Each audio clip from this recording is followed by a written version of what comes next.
कार्तिक पावन महीना चले गे बहिना सामा गढ़वे राखब डाला सजा हम अंगना संगे में सब सामा खेलवे।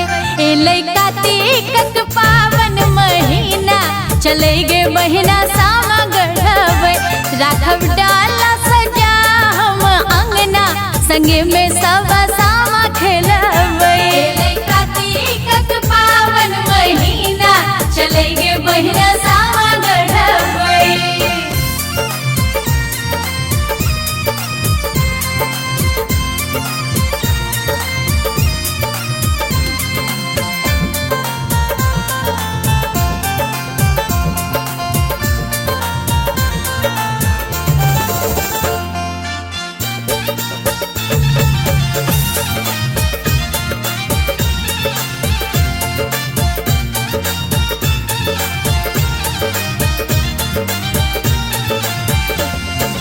औता बड़का भैया जेता भोरे कमला किनार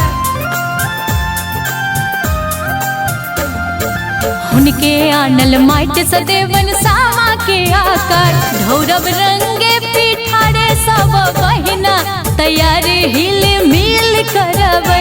एले कार्तिक पावन महीना चले गे बहिना सामा गढ़वे।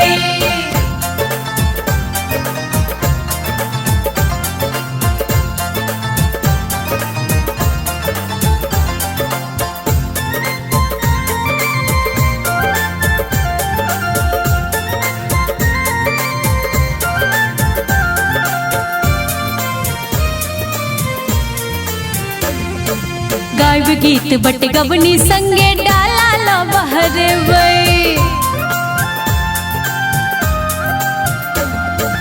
आग लगा चुगला के हम सो से मुँह झटके पढ़ब ढाकी भर गाय गे बहिना संगे में सब हंसबै बजबै।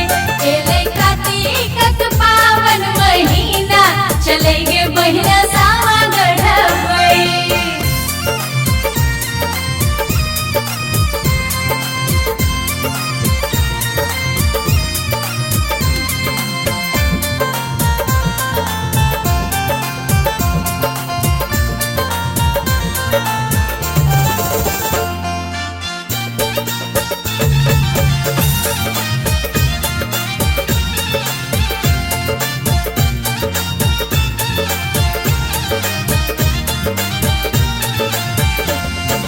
वृंदावन में आग लगल जो भैया में झेथिन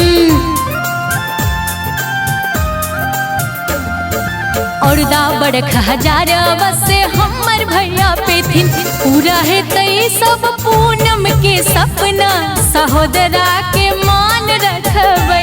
एले कार्तिक पावन महीना चले गे बहिना सामा गढ़वे राघव डाला सजा हम अंगना संगे में सब सामा खेलबै। एले कार्तिक पावन महीना चले गे बहिना सामा गढ़वे। एले कार्तिक पावन महीना चले गे बहिना सामा गढ़वे। एले कार्तिक पावन महीना चले गे बहिना